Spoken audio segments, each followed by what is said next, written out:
Okay, we are live.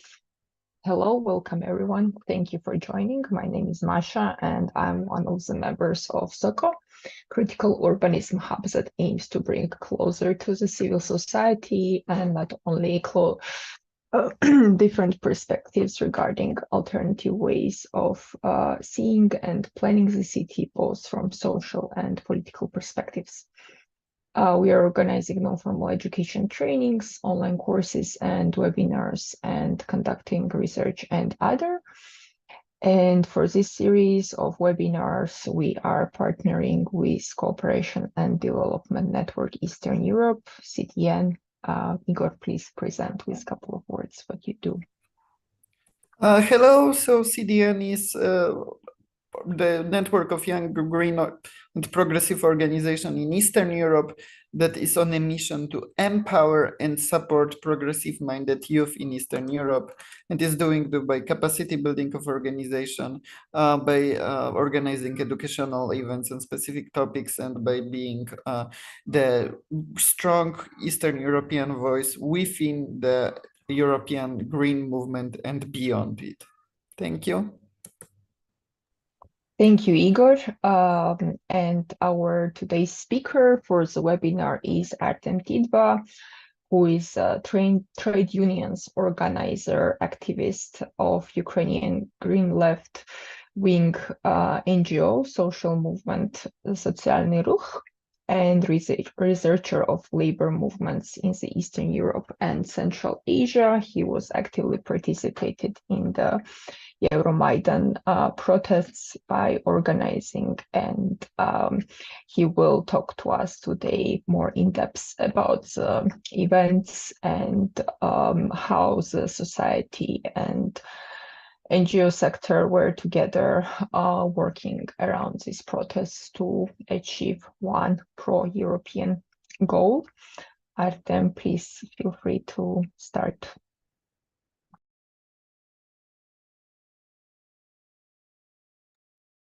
Hi everyone, thanks for having me here. So today I'll have a reflection of some previous years and maybe in connection of this with some contemporary actions in different countries, maybe also in Georgia, because here we have a lot of analytics says the protests very similar to Ukrainian Euromaidan. For some people, it's kind of edge when they when the Georgia decides their future, and from some way for Ukrainians the same things.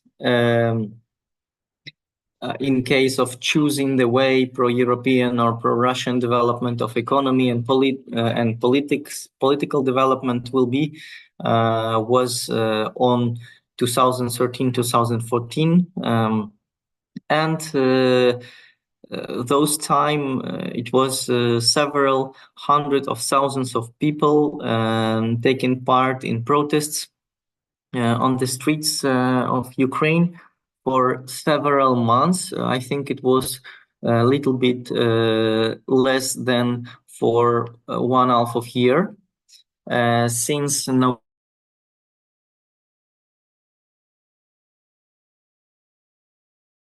November of 2013 till 19. So for sure, not every day, not all the time, it was so massive protests.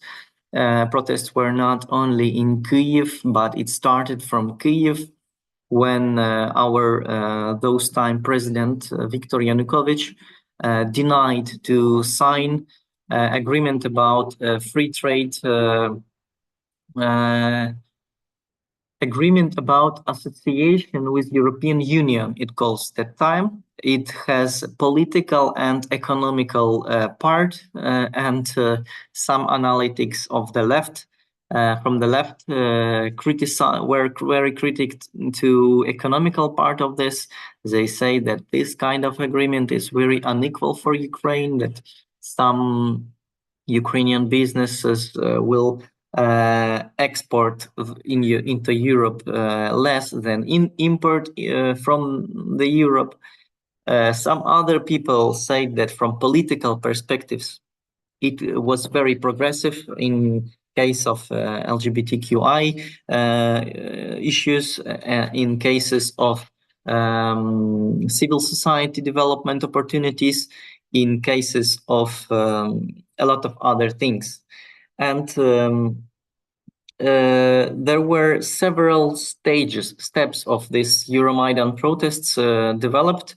So here on the picture, it's one of the night of December of 2013. So that time protests were very big, huge.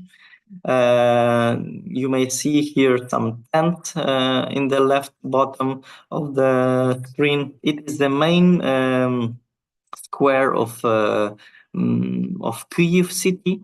Here is in the middle of picture, a little bit on the right, it's kind of Christmas tree which started to be built, and it was also one of the reasons for police to attack protesters, because they didn't let them to do it, to set the Christmas tree there.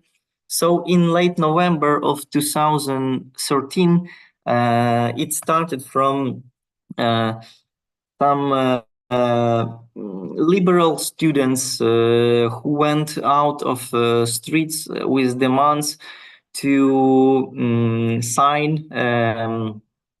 So in society of Ukraine, there were a lot of discussions about with whom to trade, with whom to integrate politically, with European Union or with Russian Federation. And so Ukrainian government discussed and parliamentaries discussed between themselves like two different agreements which counter each other. One of them agreement EU directive, another free trade area with I don't know how to say in English, so it's kind of custom alliance with Russia, Belarus, and other post-Soviet and some other post-Soviet countries, about free trade area with them. And it started from clear position of those time president to sign agreement to be associated politically and economically with Russian vector, not with European vector. And students start to go out the streets with demand to choose European direction, because Europe is progress, because students want to move freely to Europe, to travel, to have education, and some other things like this. And parallelly, that time was a big protest, maybe also here before. I can find pictures. I think I haven't. Oh yeah, this one. Before the Euromaidan. So those time opposition of Vitaly Klitschko, party Udar, and also Bloc Yulia of Tymoshenko. I think she was former prime minister of Ukraine, and she was prisoned during Yanukovych power. And members of her party demanded to release her and to their alliance from opposition parties Svoboda. It's kind of far right, and Udar of Vitaly Klitschko. They, with her party, ran a campaign to support her, and they call this protest Ukraine Stand Up, like stand up, not like comedian show, but and for half of years they had this campaign, Ukraine Stand Up, and until November, they ran actions in Kiev, but these liberal students whom I showed earlier, they were not very happy to cooperate with political parties. And when one of the night police came with I also have to say some our friends. So some politicians from the opposition of the time tried to came to students, and students always say, no, we are against political parties. You protest for releasing of Yulia Tymoshenko. Go some in separate way. Do this. We are here to support European integration of Ukraine. So students said. And anyway, these protests, like these two movements, were kind massive, and a lot of people joined them. Some our comrades from left side came there and tried to promote some leftists' view on this, some leftist view on repression of opposition, some leftist view on European integration. And here is a poster where one of friends of mine from trade union, his trade union activist and also member of Соціальний, he said, we are for EU, like European Union, but in Ukrainian EU, it means Евросоюз, and this abbreviature ES, he described it as Europe socialistic. So we are for Europe socialistic, and they have flag like this, like red stars, like yellow stars on the red flag, not on the blue flag. It was kind of, I don't know, trolling from one people may say, but other people say that the Europe which we like, which is not neoliberal Europe, which is the Europe of higher salaries and workers' rights guaranteed and protected by the state and by strong trade union movement. And this was kind of prospects which some leftists used to promote during those protests, and trying to build some networking beside of some in the protesters groups, students, and also near not students. And one night, I think closer to, I can't remember the date, I think around 25th or 24th, police came in Ukraine. We had a riot police troop, which calls Berkut.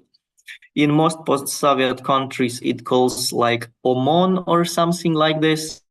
It's like special troop of police, which created to fight protesters. And this shameful thing is still existing in a lot of countries. And after this violation of Berkut, Ukrainian riot police against students in November of 2013, there were no any differences between protests and students, and political parties decided to alienate, not to alienate, to become alliance, to have alliance. And on the next day, and I also joined with some activists of student movement, with some anarchists, with some socialists, with the demand that we are against police state. So it was it was kind of popular movement, and some said that it was the protest of million. Some people say that 1 million of people were on the central streets of those days, and they went to the Maidan independency, where this violation of students' rights happened. So students tried to promote, so those liberal student protests, they're trying to promote stay on the Maidan Square, to build tents, to have camp there. and police violently, brutally attacked their camp, and they destroyed their camp, and some people were beaten, some people were captured by police, and there were a lot of pictures of violence against young people with blood and some police brutality, and a lot of people were very angry about this. And also me as leftist who were busy in his daily work and other things. It was I think it was a weekend. So from evening Friday, they fight the students, and Saturday morning, I woke up from call from my friends who said police start violence against protesters, and it's our case now. So in past, like for me, it was kind of liberal students who do not know what economical, not very fair deal for Ukraine. Politically, maybe some sounds progressive, but I wasn't deep into this that time. I was 20 years old, and maybe 22. And those time, I understood that this is my protest now, because police who paid by the state use their forces and use their special instruments to fight against peaceful protesters.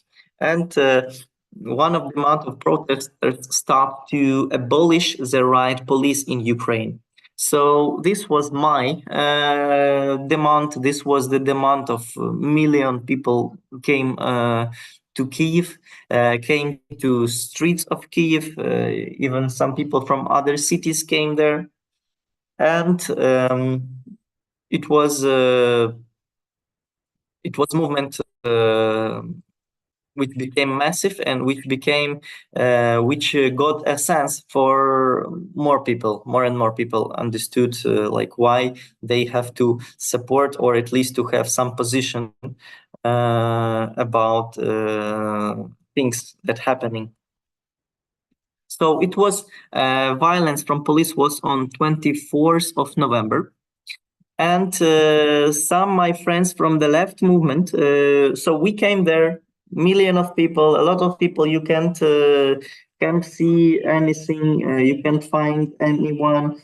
So a big protesters movement of students and political parties, and a lot of random people who are angry and who not respect their president anymore, because he is responsible for because no one from police were fired, no one from police were arrested for this criminal order to attack students, and a lot of people went on the streets.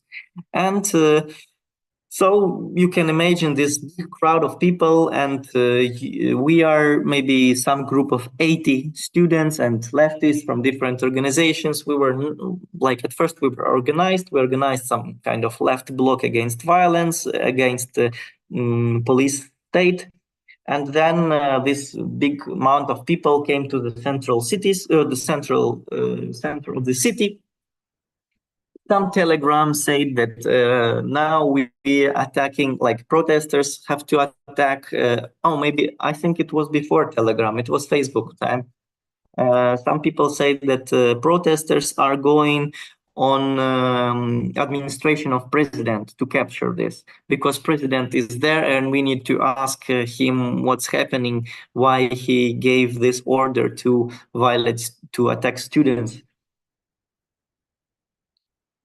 And then I also came with a group of maybe 20 or 15 leftists from student union, and we just watched what happened. And you might saw these pictures when people fight against police. Some people brought some things to be so people start to equip themselves.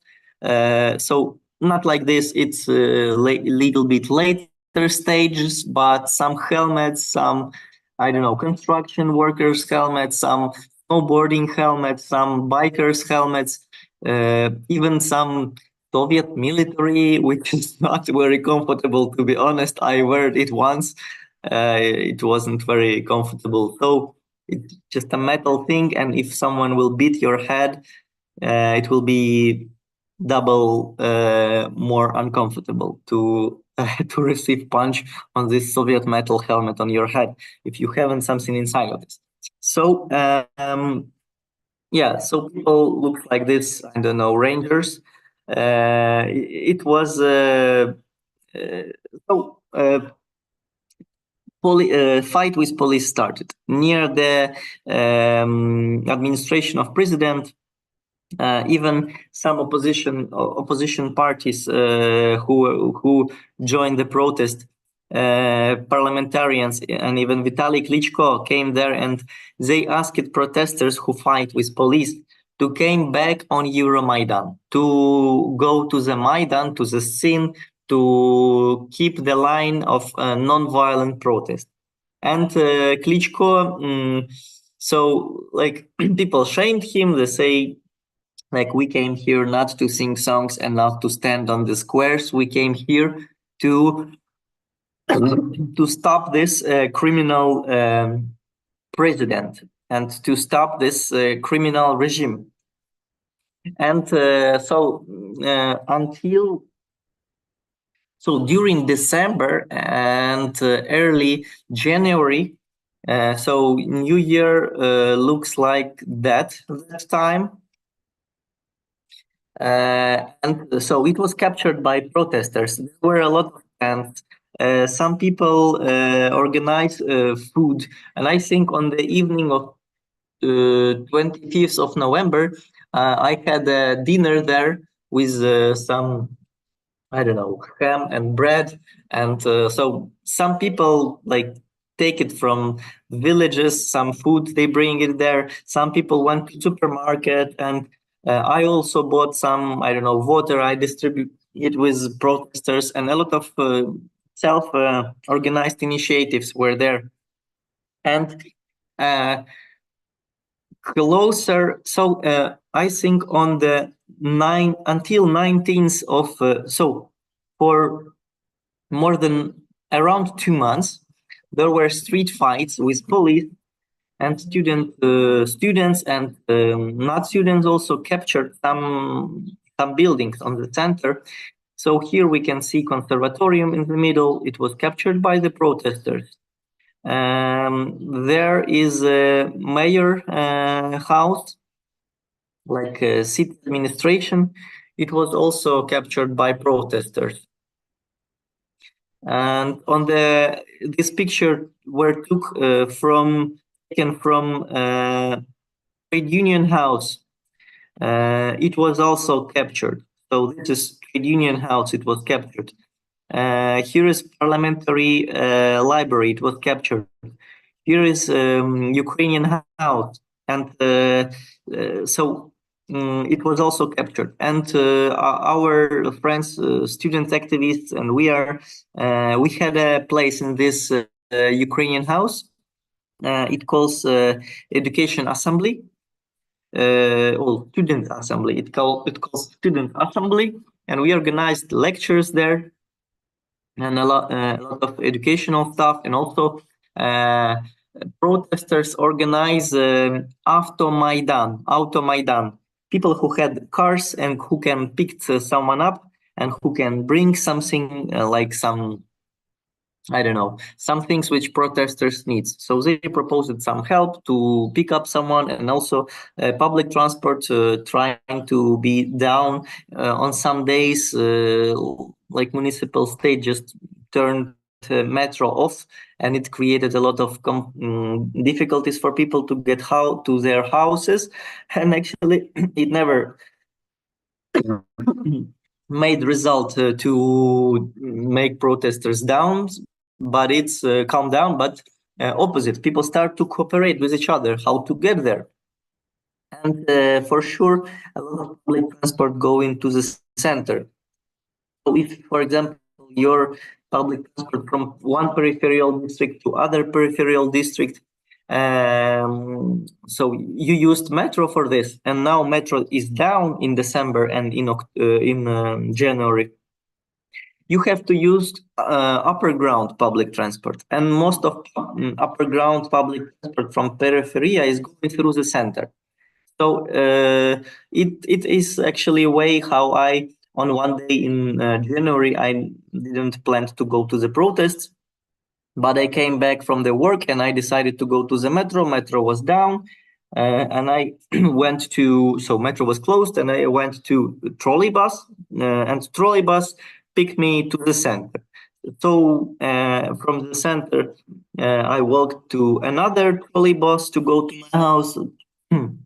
But I went via the protest movements, and I saw some injured people. I saw police brutality, and I called some of my friends, activists, with question, are they going to join? And they said, we are captured the Ukrainian house. We organized educational center there, and you can also come with other comrades there, and people needed to be there. Someone need to stay there for night, because at night police can came. So we need to protect this, and protesters, as I told, start to organize. I think in early December, they start to organize in early December of 2013. They start to organize self-defense. So they start to arm themselves with batons, with some shields. Some shields were taken from police. Some were DIY. Some were from wood, some were from metal and other things. So it was equipment like this. And also there were a lot of donations, so people start to donate, sorry, and buy some bulletproof vests, but it wasn't technically bulletproof vest, it was like vests, I don't know, with some small metal thing which may protect you from punch by the police baton. Some people start to pick some other things to build barricades, to build to organize Molotov cocktails, and police tried to destroy these barricades. And during this, protesters, it is a Ukrainian house which were captured, and here students had their place to have educational some things. And we also, as leftists, we talked about the revolution. The Euromaidan has to be a revolution, not an engine of asses in the parliament place and president house. We need to abolish the oligarchy. We need to fight the offshores.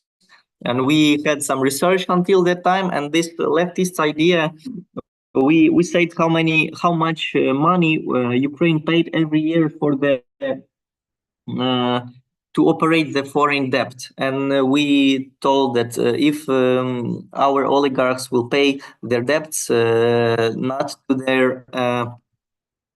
their offshore zones, but to our budget, we will not need to have a foreign any credits. We could afford better living standards for everyone. And this, so I said that there were several activities where participants of protests can join. So first of them is self-defense groups armed by batons, I don't know, by shields taken from police or by DIY. Also, we as leftists, like first thing which I had experience in, we organized a kind of healthcare group. So some protesters who fight with police and police officers also fell down sometimes. And we knew from some leftist trainings that on massive protests, it's a big reason, it's one of the biggest reason of deaths on the big events, when some people laying down without consciousness, and if someone will not put them in a proper way or take them out of the crowd, they may die. And we started to evacuate people who fell down from the police attacks. From police start this light grenade to drop to the protesters, and also tear gas, and also some people who haven't participated fight with police. They also were captured some from time to time, and we helped them to be released. And it was kind of medical troop. And also we get new that some people who delivered to the hospital from the Maidan, police officers came to them and start to prosecute them and start to arrest them. And we organized this kind of self-defense troops in different hospitals in Kyiv city. To be ensured that we deliver pamphlets to people about their rights, that they don't have to tell police officers that they were in fight against police, so they don't have to blame them. And some people never fight with police, yes, but they were injured by police and they were taken to the hospital, and some anonymous people came them and asked them, did you fight the police? And they say, yes, we have fight with police, and they took to the prison. So we explain people to not like blame themselves, to avoid we explain them rights, to not, we have constitution, you can't, don't help investigate, you can help, you don't obliged to help prosecutor to prosecute you. So you have right on advocate, and so on and so on. So this some students took part in this self-organized groups who went to hospitals and to explain protesters, people who were there from the Maidan, about their rights. Some students capture the also took part in capturing of some administrative buildings. From this picture, as I showed it, it was a mayor building. It was a trade union house. So trade unionists led protesters to came into their house. So they explained it. If they need to get some tea, or because it was cold, it's late November, early December, January, it was the main time of the protests, and even February. And in different houses, people could get some tea, could use the toilet, and there are a lot of people were there. And also some meetings, some people had some like assemblies to talk, what do we need to do, like what do we need to demand. There were main stage, and some people could have opportunity, even some of our friends took this stage to say some words, to declare some horizontal revolutionary principles.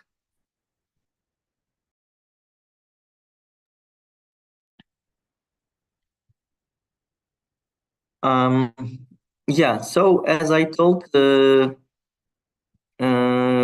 some groups of students went to universities, to different universities, to call students to not go to on the study, but to go on protest, because there is a police who attack students, and we are, as students, we can't just go to on lessons. We have to go to protect other students' rights. And I took part in 2 occupations like this. It's not really occupations, it was blockades of universities. So we came to 2 universities in different days, and shared pamphlets with students who came to on their lessons. We shared pamphlets that there is a protest, and you have to support other students who are just like you, but because of their political position, they were beaten by police. who by riot police, who earn money from our taxes, from our parents' taxes, from our like all payments, transactions. It's a salary of this riot. This has to be abolished. And we need more democracy in universities for students to decide when do they need to stop their education if some things like this of national-wide protests happening. And also these protests were not only in Kyiv. Most of the cities of Ukraine had it was more peacefully in different cities without self-defense troops, but it was also tens of thousands of people in different cities. Some of them organized transport every day for free for people to come. They collect donations for this, and they support protests in Kyiv, main protests in Kyiv. And as I mentioned already, it is Trade Union House, which I mentioned. So it was the place where like protesters came, and then also they based in several rooms here. During fight with police, it was burned. So it was fire near the building, and it went to the building. And this is kind of self-defense troops of students, our friends from leftists. You may see this symbolic, the anti-fascists, and our friends, students from trade union direct action, Premadia, and some different liberal students groups. They captured the Ministry of Education, and common demand was to fire the Minister of Education, and for students to decide who will be the Minister of Education. For us as leftists, we knew that the Minister of Education was one of the authors of austerity measures bill. It was a bill about education, which had the purpose to cut budget of universities. For some liberal organizations, it was a kind of pro-Russian minister also. So here we have kind of alliance with different groups of students and some leftists with liberals occupied the Ministry of Education. And our progressive demand was to make raw data now. We demand to have all financial documents about budgeting of universities to be published on the Ministry of Education website. So, for example, if in your university you have to get your diploma, sometimes some corruption, I don't know, administration may request from you to pay for this diploma, like to pay for this plastic. And we faced with this as students trade union. We learn that and even in my time I had this request from administration of university, like from some people from decanate, from administration, to pay for this production of diploma, like to pay for plastic.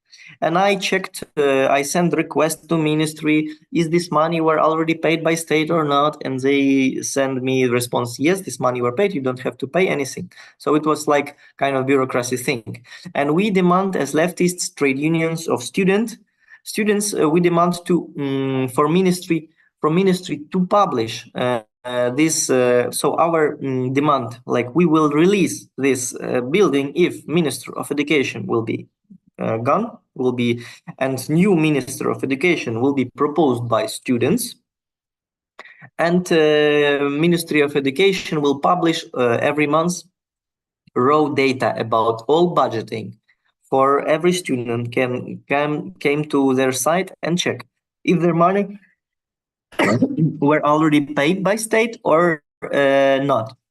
So to avoid some corruptional schemes. And also one of our leftist infrastructure there, as I mentioned, was a student assembly. And we organized different lectures, and we proposed different topics like for people to propose and to self-educate everyone about some horizontal principles of governing, of some anti-oligarch program ideas, some leftist research. We have some different left-wing magazines. We presented it several times. Also, one of the ideas of us were to transpose the Maidan, like protests of Maidan, to the workplaces. So we say that it's good that people self-organized against police brutality, but we need to be self-organized on our workplaces. We need to create trade unions, independent trade unions, to fight for dignity. And one of the slogan of Euromaidan was the revolution of dignity. And we said we need to real revolution of real dignity, on workplaces.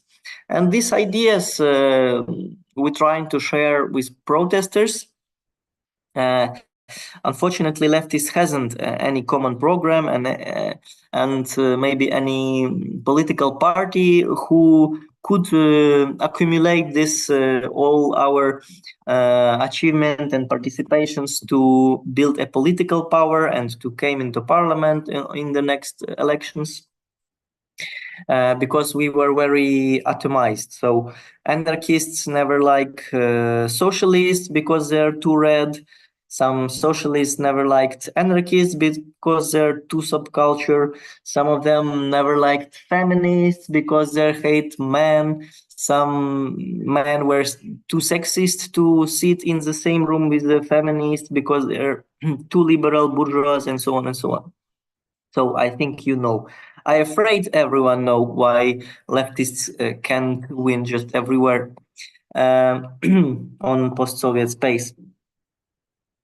So it was also attempt of leftists to bring some progressive sense into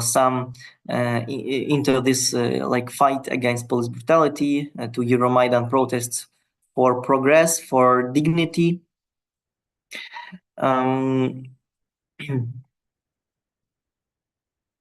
Yeah, maybe from these pictures I showed everything, and maybe it is a good time to have some Q&A.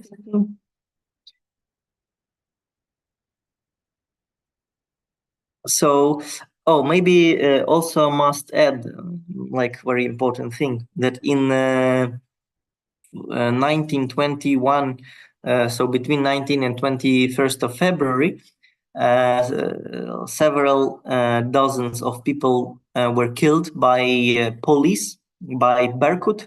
So Berkut had snipers, and several people were shot. And even I think in last prosecution of this Berkut police officers were done, and they're blamed by things they did.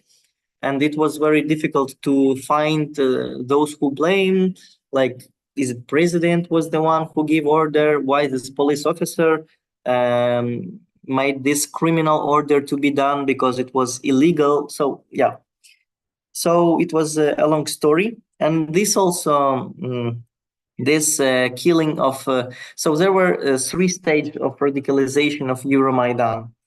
First of them is violence against students on 24th, or against students' protest on 24th of November.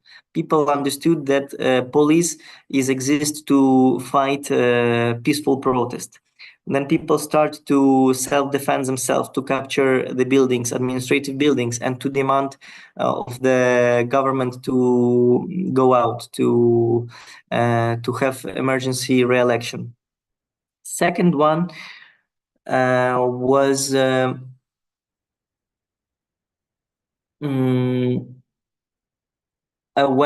it was on 19th of January, or around there, or 16th of January, government tried to adopt the bills which will prosecute every meeting of three people together without permission.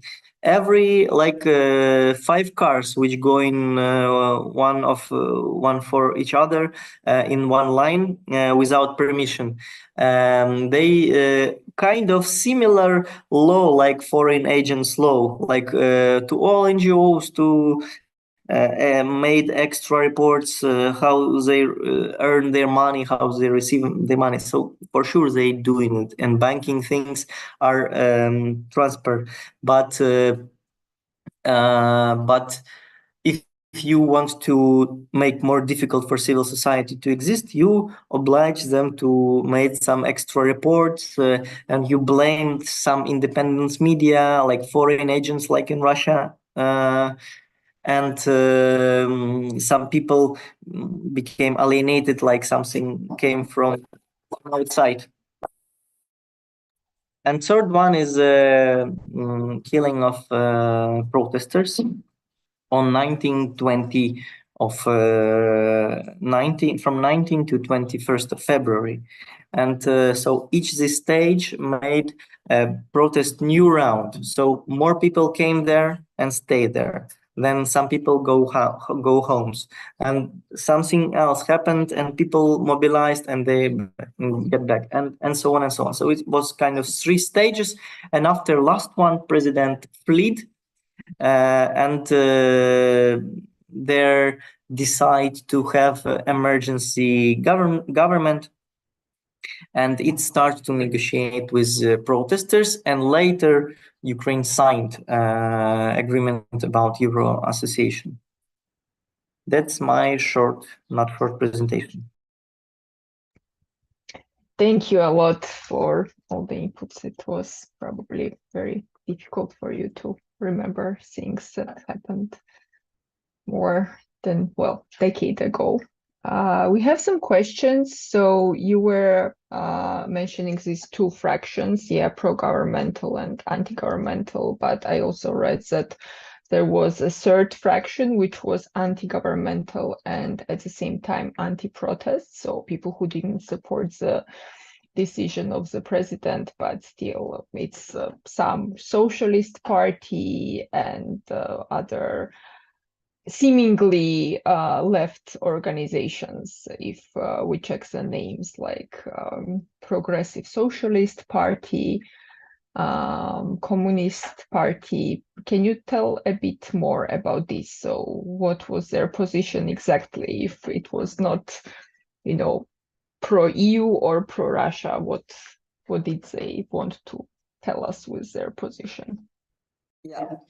Unfortunately, in most of post-Soviet countries, communistic party doesn't mean communistic, and socialist party also doesn't mean socialists.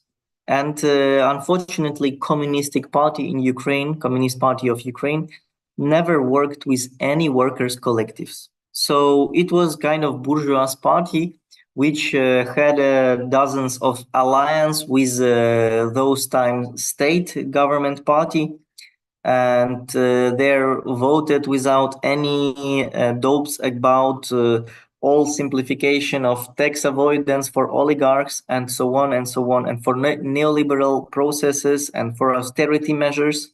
So it never were a communist party, and with Yanukovych power, it became more and more pro-government, pro-regime. With Socialist Party, it was a little bit more difficult because some people from Socialist Party took part in this protests. Some of them blame protests as bourgeois protests, and so extra color revolution, which will not lead to anything, but only to changing the ruling classes, places, and so on. So the same ruling class will rule, but other parties will be in the rule, in government. So I took part in those time in student union, And after a year of Euromaidan, we had a big reflection of different leftists who took part in Euromaidan. And journal Commons, Spilne, I was in editorial board at the time, we issued an issue about leftist participation and Euromaidan, with different discussions of people from different positions, and we asked also some anti-Maidan people. So those time Yanukovych organized in his support protests, he took some budget workers, some activists of government of his party, and also some communists, like Communist Party, helped them to be mobilized, and they organized groups of people who don't know what they want, but they don't want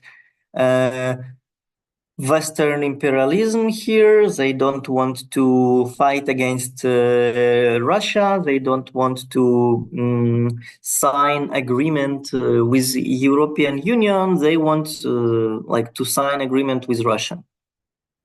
So some of them.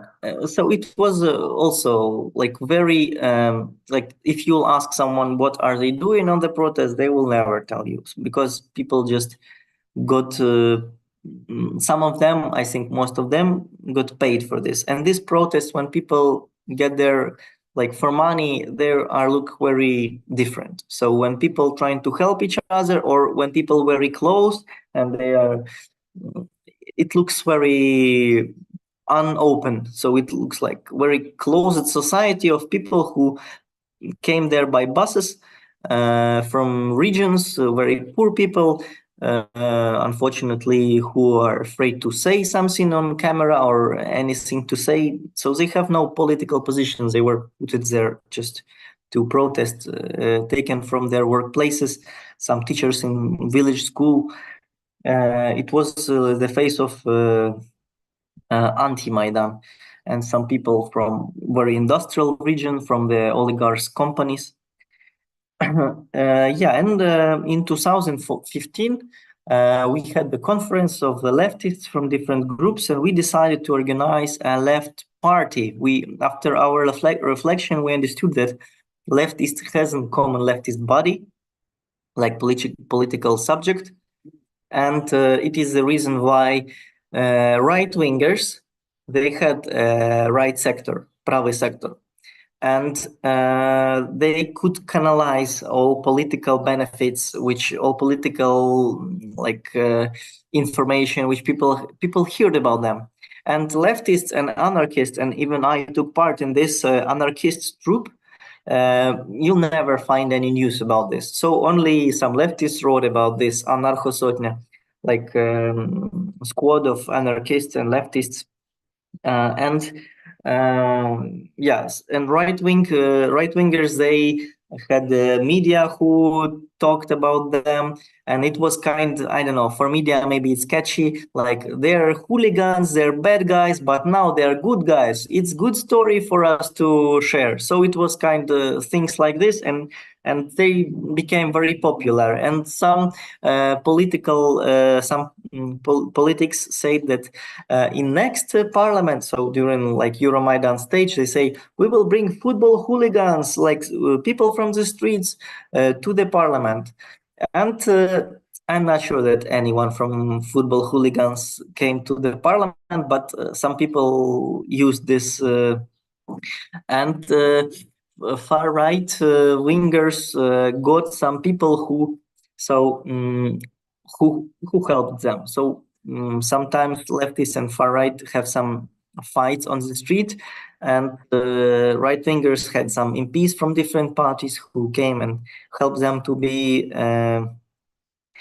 faster getting out of the jails than leftists. But so I think in this dimension, right wingers were more united and organized. And we are in the left field. We try to organize, to unite academics, intellectuals, trade unionists, some leftist street activists together to build party. It calls Ассамблея соціальної революції, Assembly of Social Movement, or Social Revolution. It was a movement which existed for 1 year, and then so we decided for a year to take some efforts to register a political party, but we failed in this. During occupation of Crimea and Donetsk and Lugansk, it became impossible to collect signatures. But because for our bill, for our law about political parties, we have to collect signatures, 10,000 of signatures from 70% of Ukrainian territory. And in 70% of Ukrainian territory, we have to collect from the 70% of cities of the region, of each region. So it was impossible. We couldn't collect signatures in Donetsk, in Lugansk, and in Crimea. So it made this process more complicated, and also they changed this law a little bit. So when we started to collect the signatures, the demand was 2,500 of signatures. We collected 4,000, and like we were a little bit late. So they changed this law before we collected 4,000, and we were very disappointed. So it was very difficult for us. I never collected like a lot of signatures for organized political party, and people very distrust to political parties. Usually, if you try to ask random people to sign permission to register, so it's difficult, but it's a good experience for sure. And when they made it more than double, we were very frustrated, disappointed, and also they put the charge for registration, like registration fee for a party to be registered. It was more than 10,000 euro. And for us, it was unaffordable. So they explained it that in Ukrainian parliament, there is registered 600 of political parties, and in nearest countries less than, and in European countries less. So in some of these parties are just political projects. We have some party of Darth Vader, some party, so a lot of parties which were created just for fun for people, or because of some political technologies purposes to encourage students to vote just for fun, to rise the percentage of people who go on voting. Like so some parties never won, but some pirate party we had, and some, I don't know, IT workers who watch Matrix on I don't know what went to vote who never voted before. So and they explained this, it's kind anti-spam law which will make it more responsible for people access to parliament. So no Darth Vader will came, but also grassroots leftist activists also can take just 10,000 grants of 10,000 euros and put it to register their party. And we as leftists, we decide if we cannot register party right now, we have to focus on community building. And that's how I became trade union organizer. I understood that trade unions are not organized enough. I started to learn how to do it. I started to organize and having some successes in this, but it's not a topic of today. Well, good luck with building the leftist front in Ukraine. It's really, really crazy, 10,000 euros, and yeah, such a very particular quotas for population, especially when part of the country is occupied by neighbor, not very neighborly neighbor. So yeah, good luck. Hopefully one day we see truly progressive leftist party in Ukraine. Well, talking about parties, how do you see cooperation with political parties during this kind of protests? You were mentioning that people were not happy, that Klitschko, for example, was telling them where to go and so on. So how should the parties be behaving actually in this kind of context? You mean in if to watch back or in what context? Yeah. During the Euromaidan protests, what could have they done better not to be there in the front line, for example, or how could they have supported the protest more? I think the main role of political parties as a purpose is to be a voice of people. And the thing which they must to do is to organize societies, organize communities on housing principle, on workplace common things, on political position things. Yeah, it will be helpful for people to become more political consciousness, to make some education about how to, I don't know, how negotiation processes going on, how to build nonviolent society, how to have consensus with people who have different opinion than yours. I think it is a role of parties, and if they will help people to be organized, but not to tell from them, from besides of them, but to let them speak. I don't know, and in this case, we had some changing in television. So one of the most popular TV channels was, I think, of the protest time was Hromadske TV. It's like civilian TV or kind like this. It was about a streaming platform. At first, it started as a 24 hours streaming from Euromaidan, and hundreds of thousands people watching it all the time. So some people who haven't took part in protests, they watch what's happening there. So when I went to my workplace, I think 3 times per day I checked this Hromadske TV to be sure that there are no one beating by police right now, no one killing. So yeah, it was kind of media which made live interviews of people and shows that people are not so strange and weird. They're so the same protesters and the same people like you and me. So I think it was also it was helpful, and yeah, media could be also more open to people, and there were also some projects which create media platform like national crisis. So it was several media centers which provided for NGOs and activists for free media centers to make some press conferences. And I think I, with different activist groups, used it several times, like absolutely for free. It was very helpful. Yeah, that's it. So I think political parties can use their resources to build democracy, and like people who want to organize people politically, yeah, have to work with people who want to. I think maybe it will be correctly to say in that way. So protests or maybe strike is very boring thing, and not every minute is something happening. And there are a lot of time when no one doing nothing.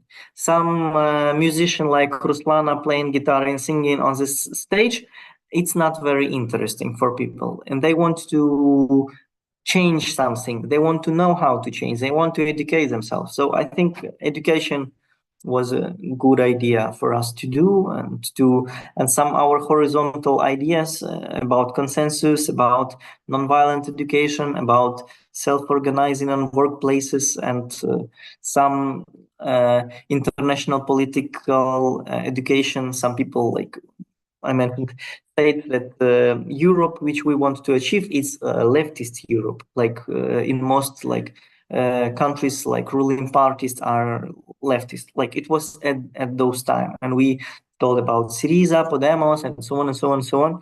Like a big group of civil society who came to parliament by united and could compete with big business lobbyists and oligarchs.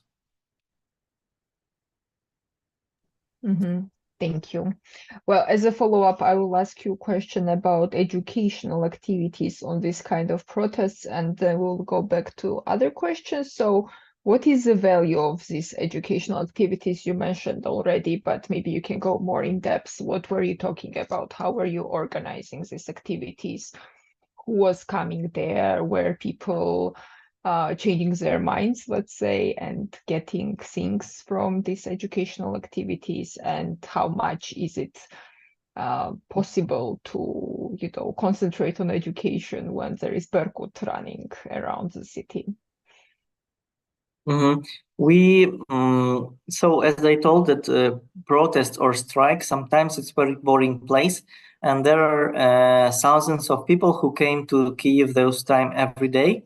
And they walked and see what locations available, what infrastructure organized by protesters. And one of them was our student assembly with a schedule of our lectures on different topics. Here is something about economy, about offshores.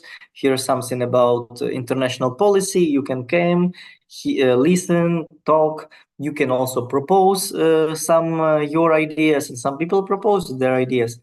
And in different cities were organized also Вуличний університет Майдану, Street University of Maidan.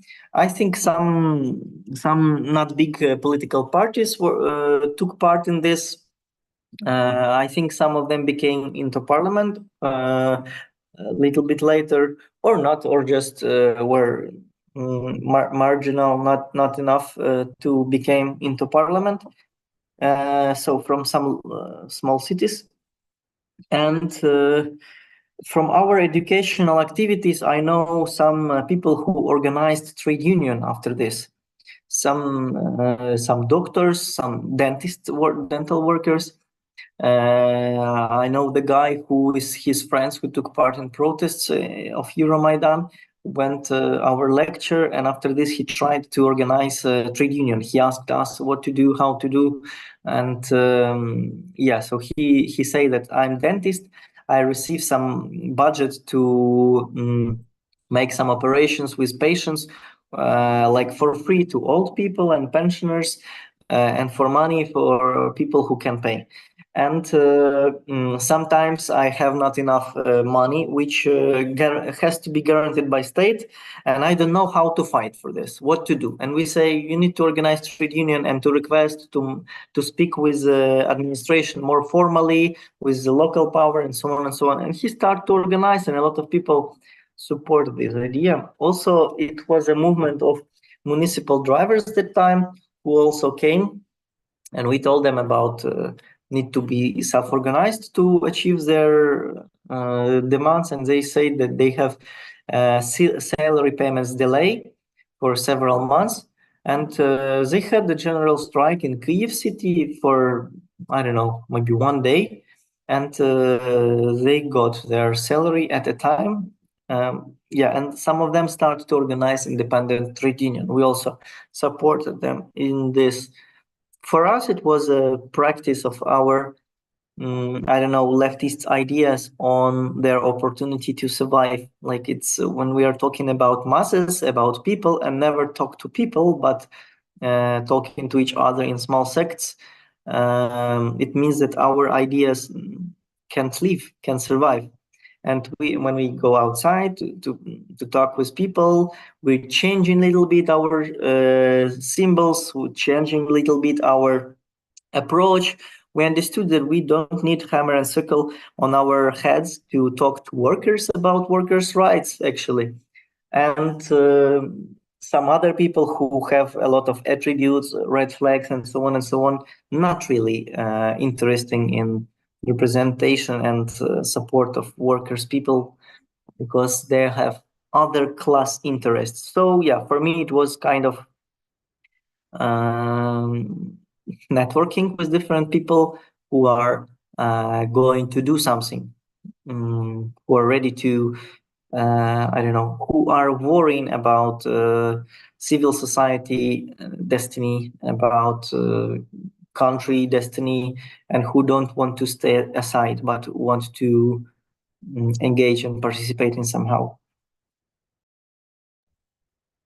Thank you. So you were mentioning also that there was idea of going to the house of the president and making protests there, or I didn't hear you well then, if it happened, and so how do you decide, how do you organize it? Because in my opinion, that's very important part of protest, to go actually closer to where people are, the decision makers, and bother them there. So how was that? For me, so I never took this decision. So it was a big movement of people who came to the protest and who thinks, okay, what next? We are listening what's happening on the stage, but nothing happening. So there will be night and public transport will gone, and we'll have to go to our houses. And a lot of people came from foreign cities and they have to go something. And people some protesters, some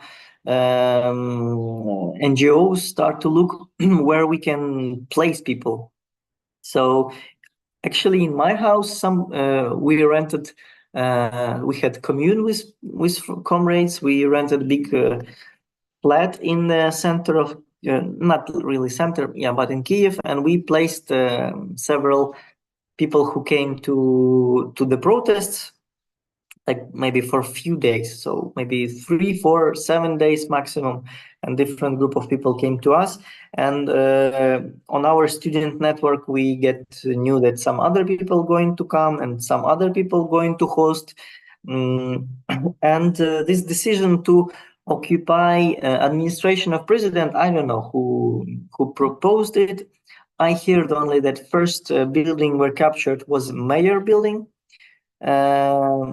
administration of the city, and the second trade union house led protesters to come because it was cold outside, and some of them decided to occupy some rooms of trade union house, and it became very uncontrolled. You just heard, oh, students came to this building. Some friends say, hey, we captured the building. Go on here, everyone. Otherwise, some other people will capture this room which we got. And about Ministry of Education, I think it was kind of general idea of in 2012, we had a big movement against austerity measures of different students. And I think in this network, someone started to discuss this idea to capture ministry, to fight against neoliberalism and austerity. And also some liberal students say, hey, and to fight against this minister who is pro-Russian. We say, oh, yeah, okay.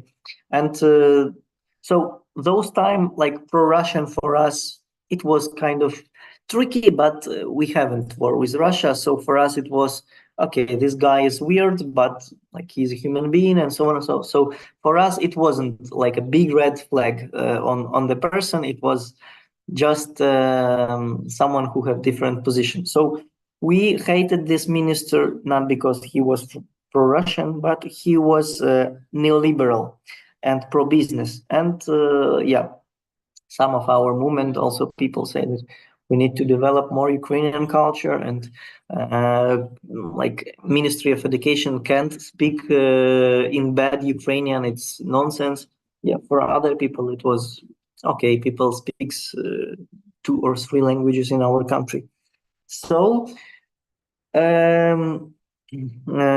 don't know who took decision to capture the administration, but for a lot of people, it was clearly understandable that a lot of people have to stay somewhere if they came here, and if the protests going to be not a tour into Kiev, but a fight for power, they have to capture administrative buildings. And in different cities, administrative buildings captured. Mayor, regional administration. In my home city, security service building were captured, and some protesters got shot by security of this building. and protesters became like more angry about it, and and they this I remember one interview with PS Lab, Лаборатория публичной социологии. It's kind of group of researchers who made good research of Euromaidan and anti-Maidan protesters interviews. So they made deep interviews with protesters, and one of them said, and I also heard the similar and felt the same. Some of protesters said that after police start to make violence against citizens, I stop respect this police. I stop respect this president who give these orders. And I think like for people who decide to capture administrative buildings, it was the same.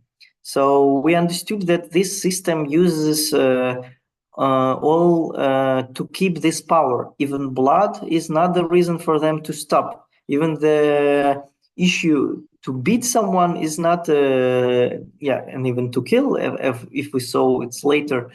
So I think this how people easily decided to capture buildings. Yeah. And I actually remember one building were captured by protesters, and people say that there were bodies of some people inside of these buildings.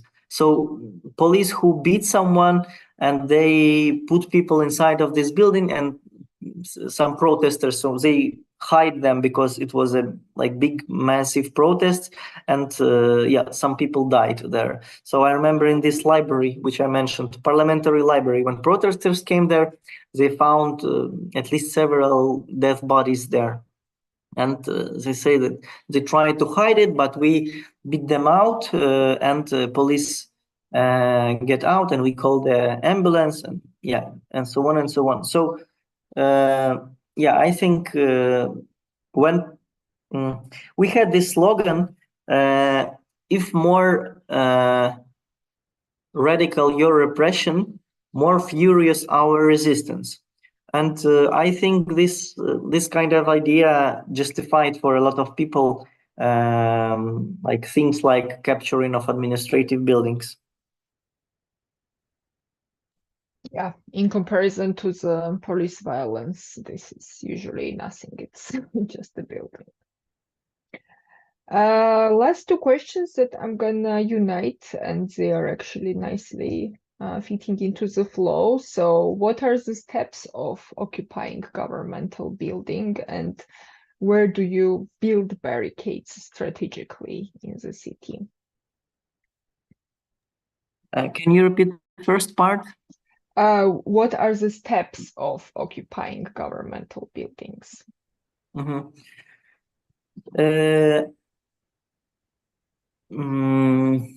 I said about educational things which we're trying to do,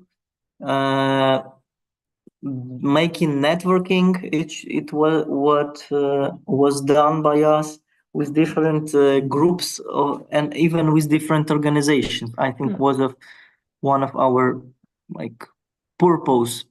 Yeah, but where do you start? It starts with the idea, but action, where do you go? What do you do? What are the steps of occupying? I remember in January we occupied Ministry of Education, and it was kind of our profile, I don't know, education, and we had some experts on this, and we had the common interests in different student unions and our organizations, and someone said that it's a good idea to go there and to see what will be there, maybe just to ensure that police will not use violence against peaceful protest. So it wasn't an idea to occupy. Some people had idea to occupy ministry, but some other people haven't this idea. And it was also disproportionately. So when police. So we demand minister to come out, and minister didn't come out, and we came to him to this building and decided to stay there also. Yeah, so it was like this. Where barricade will built, they were built around Maidan. It was kind of very big square, which actually difficult to barricade because it's very big field. And I think this like Soviet purpose of building of cities was against barricades to avoid of things like this. Like only millions people can occupy this. It's not like Paris Commune, like we're building tiny streets. It is like very big square which were barricaded by some metal constructions, some automobile rests, some trash things. So a lot of things were together. Some veterans of war in Afghanistan, they showed up and they say, we will defend students. We have some things to build barricade, and people say, okay, you can do it. Good idea. Some people with cars say, I have some materials to burn. It's just trash in my backyard. I can bring it here if you need to strengthen your barricade when cops will came, because they by excavators they can just excavate the barricades, but if there is fire they can't do it anymore. So it was some complicated for them. Yeah, so people just create safe space, a big safe space. They just create a bigger and bigger safe space to create territory without police. Sure, police officers tried to make some provocators even before this violence. So in November, in December, I know some police officers who tried to provoke people to do some things, to say some things. It was very weird, and I think they tried to provocate violence to start arrest a lot of people. And when they really got it, it was so it was a loop of violence which became more and more harder for them to control, and people start to do some uncontrolled things for them. Well, they just have themselves to blame for that, but taking supporters. You know, Artem, if you want to say something in a conclusion, in hindsight, how this revolution affected the whole development in Ukraine, and maybe some closing words, and then also Igor and I will say a couple of words and we can finish the webinar.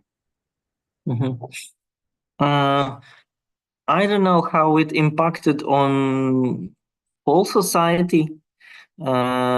Maybe it but for me it shows importance to be organized, to organize community, and to act like organized community. Otherwise, all important things which happen in your country will ignore your view of future, your interests. So to be more political actively, I understood it's like necessary.